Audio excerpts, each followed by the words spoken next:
Now, if anyone thought that Virat Kohli and T20 don't gel anymore, well, think again. At least that's the clear message that the batter sent out last night. Royal Challengers Bengaluru got over the line against Punjab Kings at home, notching up their first win in the league. It was the VK and DK show. Kohli, of course, starts and Karthik finishes. Let's start with the VK show first. Virat Kohli at Chinnaswamy with a target in sight.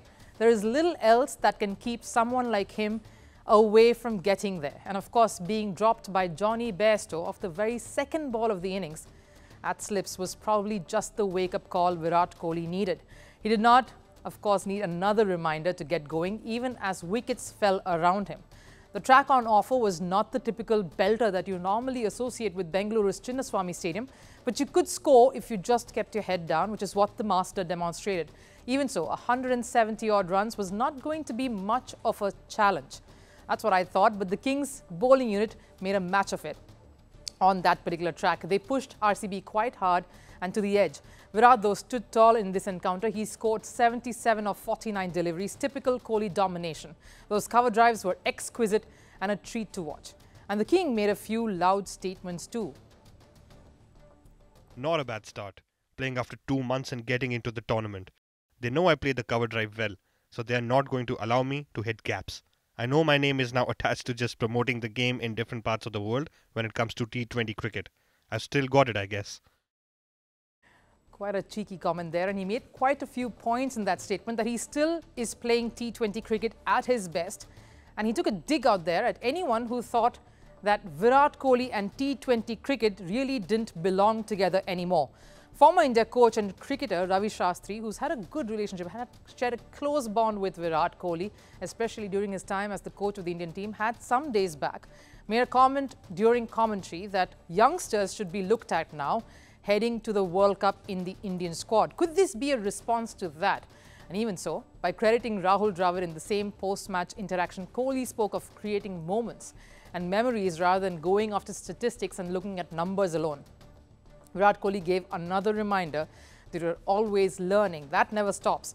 And there's, of course, that cute little moment post the match where he was seen making little gestures, looking at his phone, predictably calling up his family. He's a father again now, and it has been quite an emotional ride for Virat Kohli. But before I get into the DK cameo that sealed the deal, a couple of worries for RCB despite that win. The lack of partnerships and pressure slowly building on the other Indian batters. Rajat Patidar, Anuj Rawat, Mahipal Lomror, all talented batters, but maybe the point is to persevere instead of dropping and constant changing. Moving on to Dinesh Karthik, the man who seems to be doing the balancing act pretty well. The man wearing colourful shirts and nailing it as a commentator behind the mic, over on the other side of the fence, seems to have the same touch on the field too. He's looking fabulous and has equally nailed the role as a pinch hitter here in this setup. Which really brings me to the most important point about IPL and how teams manage to win. Proper role definitions. That is the only way you can give a player freedom of expression and the will to execute when he knows what is exactly expected of him. A practice that could pay dividends if delivered across the entire batting lineup. As always, keep following us here on Firstpost for all the latest on the IPL. We're calling it the T20 Summer Storm as we get you the biggest talking points only on Firstpost. Right, let's move on rapidly to the big encounter coming up tonight. In just moments from now, it is going to be Chennai versus Gujarat. Ruturaj Gaikwad versus Shubman Gill, two finalists from last season squaring off at the Chepauk. Will be quite the encounter, this one. A lot of interesting facets to look forward to and face-offs to see.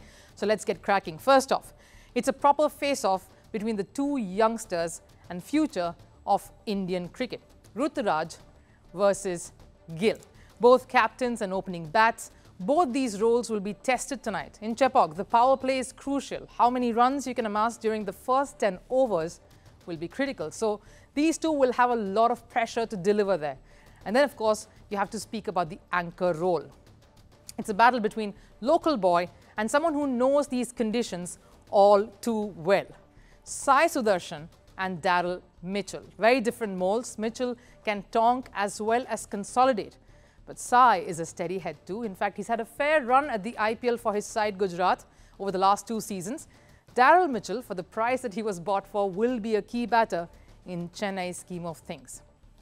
Over at the bowling, I will have to speak about spinners in Chepauk, even though there are questions of why someone of the quality of Mitchell Santner, who can also throw his bat around, is warming the bench.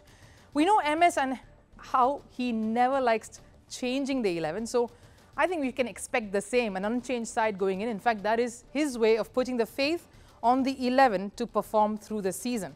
Though I wonder who would sit out once Matisha Patirana comes off fit, because Mustafizur Rahman has been brilliant in that opening game. Over to Gujarat, and this is exciting. You already have Sai Kishore, who bowled brilliantly in their opening game, and then Rashid Khan, not looking like the venomous best that he always was. The back injury probably really showing its effects there. And in Chepauk, I would love to see Noor Ahmed come in. Maybe even Jayant Yadav, considering the number of left-handers he might get to bowl at and spin and weave their magic. Speaking of Noor, he's feisty. He has been watching and learning, and in the ranks, he will be gold.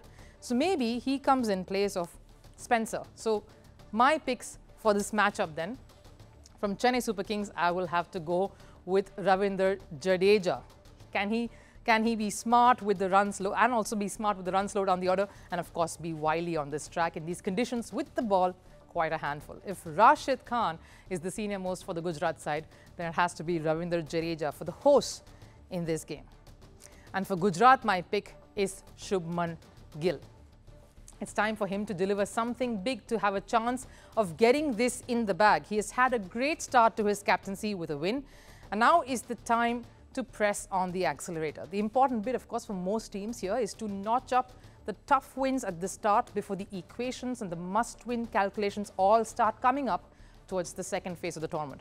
And going by the theme of hosts winning their home matches, Chennai probably has the edge for this one.